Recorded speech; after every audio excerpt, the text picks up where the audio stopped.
Les ventes aux enchères sont-elles vraiment le bon plan? C'est ce qu'on va voir dans cette vidéo. Restez bien attentifs et on est parti.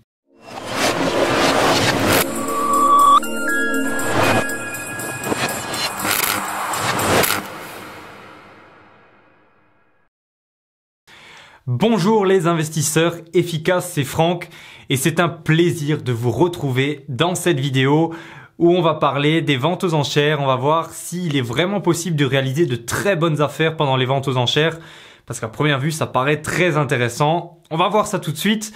Avant ça, n'oubliez pas de vous abonner à la chaîne YouTube de Immomillion pour ne rater aucune de mes vidéos. Et pour ça, cliquez sur le bouton sous la vidéo avec la petite cloche juste à côté pour recevoir justement une notification à chaque fois qu'une nouvelle vidéo sortira. Alors, dans la barre de description, je vous ai réservé une petite surprise également, donc juste en dessous de la vidéo également. Vous êtes libre de télécharger mes 101 meilleurs conseils en immobilier. Donc, il s'agit en fait concrètement de 2 heures de formation vidéo offerte dans lesquelles j'ai regroupé mes 101 meilleurs conseils. Donc, j'ai vraiment fait un best-of de tout ce que je pouvais vous donner. C'est quelque chose de très complet. C'est offert, c'est vraiment très qualitatif. Encore une fois, c'est offert, donc vraiment profitez-en.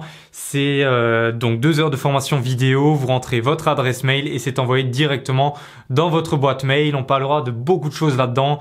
Comment définir votre objectif, comment négocier des biens. On parlera de la banque, comment obtenir votre financement. Il y a un module consacré aux impôts, comment ne pas se faire allumer par les impôts, etc. Bref, c'est vraiment très complet. Profitez-en, ça se passe sous la vidéo. Et on va tout de suite parler donc des ventes aux enchères.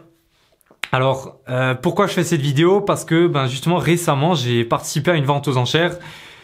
Et donc j'aimerais vous raconter un petit peu cette anecdote. C'est un petit peu une histoire de fou, j'ai envie de dire, qui m'est arrivée. Donc, c'est simple. J'avais organisé une journée visite dans une ville et j'avais visité beaucoup d'appartements. Et notamment, j'étais tombé sur un appartement, donc de tête, c'était 113 mètres carrés, affiché à 77 000 €, donc déjà un très bon prix pour le bien que c'était. Donc je visite l'appartement, il y a des travaux, donc voilà, c'est le bien que je recherchais, il y avait environ 30 000 € de travaux. C'était donc 113 mètres carrés, un 4 pièces, c'était un 4 pièces que je voulais transformer en 5 pièces pour avoir 4 chambres et un grand espace commun pour faire une grosse colocation de 4 personnes. Donc je comptais en tirer au minimum 1200 € de loyer. Donc c'était un projet à environ, donc au prix affiché, c'était un projet à 110 000 € pour 1200 € de loyer. Donc plutôt très rentable, on atteignait les... Enfin, voilà, donc après j'ai négocié en fait, j'ai proposé 70 000 €, j'ai proposé un peu moins, ça a été refusé. Il y a eu une contre-offre, finalement j'ai réussi à me mettre d'accord avec les vendeurs sur 70 000 €. Et donc avec travaux, etc., j'arrivais à une rentabilité à peu près 15%, donc c'était très intéressant. Et c'est une histoire de divorce et c'est notamment pour ça que j'ai pu négocier et puis que le prix de base était déjà assez bas. Je suis arrivé vite, j'ai tout de suite pris contact avec ma banque, j'ai donné une attestation d'obtention de prêt. Donc voilà, la crédibilité était là, j'étais prêt à être financé. Ils ont accepté 70 000 €. Je me réjouissais déjà, donc le compromis a été créé par le notaire. Il a été envoyé, donc là, je précise que la femme habitait encore dedans et le mari avait quitté les lieux. Donc il a été envoyé au mari, celui-ci l'a signé et donc après c'était à la femme de signer. Et puis là donc elle s'est dit non, finalement elle a pas envie de signer. Par la suite j'ai appris qu'elle avait reçu une autre offre mais qui finalement ne s'est pas fait. Enfin bref, l'histoire dans tout ça c'est que le mari et la femme avaient encore pas mal de dettes. Et donc le bien a été saisi par la banque. Et donc finalement ça a fini aux ventes aux enchères. Donc voilà, c'est un bien sur lequel j'étais déjà en compromis et qui finalement n'a pas abouti puisque la femme a décidé de ne pas signer. Donc voilà, ça s'est retrouvé aux ventes aux enchères. Donc j'y ai participé bien sûr. Et donc là, la vente aux enchères, prix de départ à 50 000 €. Donc là, moi, des étoiles, d'un côté, la déception parce que voilà, j'étais prêt à le signer pour 70 000 €. J'avais environ 15% de rentabilité. C'était une très bonne opération. Et de l'autre côté, donc un peu déçu, on va dire.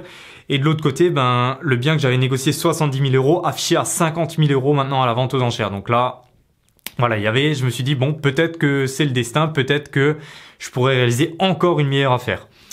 Et donc voilà, je me suis inscrit à la vente aux enchères. Donc pour ça, vous envoyez des fonds au notaire.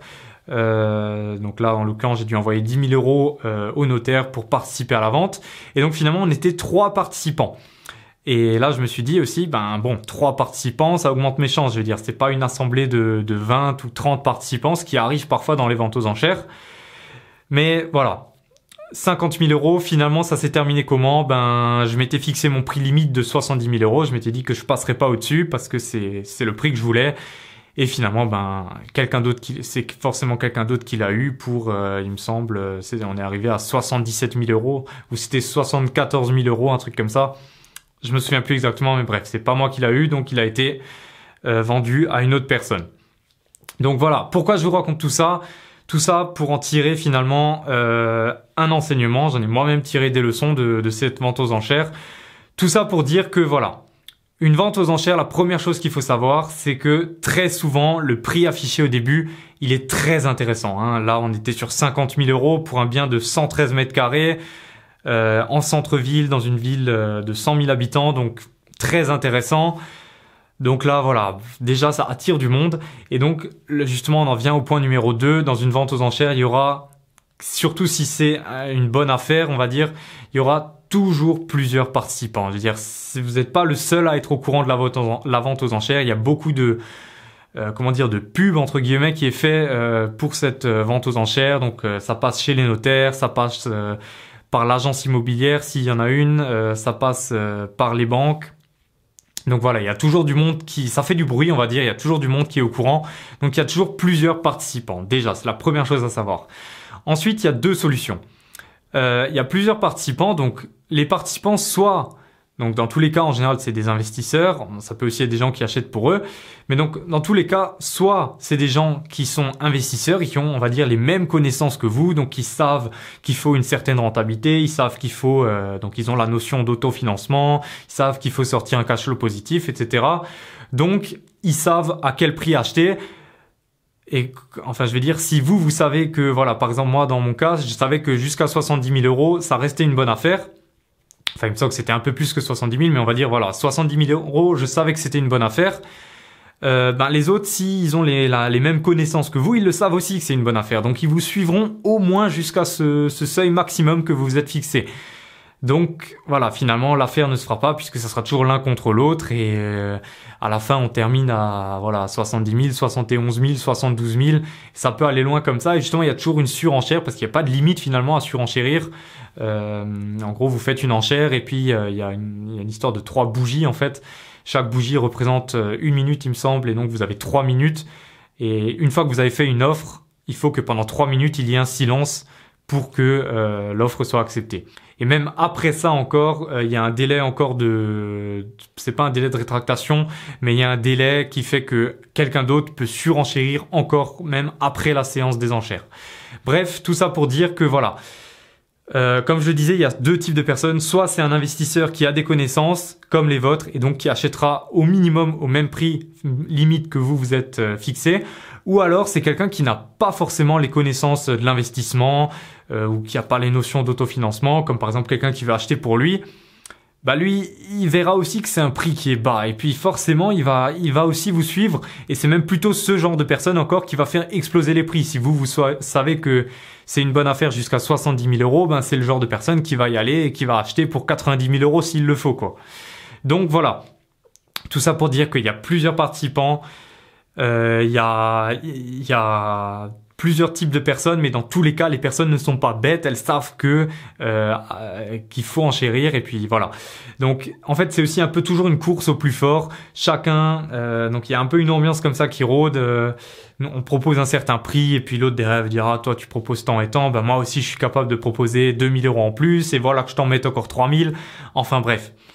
C'est un peu la loi du plus fort, c'est un peu une course au plus fort et voilà, encore une fois, si vous savez que vous faites une bonne affaire, les autres savent aussi que c'est une bonne affaire et même s'ils le savent pas, ben ils continueront à enchérir. Donc finalement moi les ventes aux enchères, je vous le conseille pas Parce que, à moins que vraiment vous soyez seul ou alors que vous soyez 2 personnes, voire 3 personnes et que les autres n'ont pas forcément le budget ou qui viennent plutôt là en touriste, en visiteur, à la limite. Mais pour moi, franchement, c'est une perte de temps. Puisque voilà, il y aura toujours quelqu'un qui s'alignera à votre prix ou qui enchérira plus haut. Donc voilà, je vous le conseille pas tout simplement. Maintenant, si vraiment vous deviez faire une vente aux enchères, j'ai un conseil à vous donner. Bon, il y a plusieurs conseils que je peux vous donner là-dessus, mais si vraiment vous devez retenir une chose, c'est que avant même la séance, fixez-vous votre prix limite. Ça veut dire que là, voilà, moi je suis allé à cette séance, je savais dans ma tête, j'avais fait mes calculs, je savais que pour 70 000 euros, c'était encore rentable. Au-dessus de 70 000 euros, je ne voulais plus acheter, c'était plus rentable. Donc voilà, fixez-vous vraiment votre prix limite et tout se passera bien, quoi. Ne le dépassez pas, mais encore une fois, même si vous fixez votre prix limite, vous ne le dépassez pas. Il y aura toujours quelqu'un pour le dépasser, je pense. Donc voilà, pour moi, c'est pas le bon plan. Voilà, n'hésitez pas à me laisser votre avis dans les commentaires. Dites-moi ce que vous en pensez, si vous avez déjà participé à des ventes aux enchères, si vous avez quelque chose à dire là-dessus, si tout simplement si vous avez des questions aussi. N'hésitez pas non plus à mettre un petit pouce bleu si vous avez apprécié la vidéo. On se retrouve très bientôt dans une prochaine vidéo. Et n'oubliez pas, dans la barre de description, mes 101 meilleurs conseils qui vous sont offerts. Profitez-en parce que c'est vraiment à très forte qualité, vous le regretterez pas. Et puis, moi je vous dis à bientôt pour la prochaine vidéo. Ciao!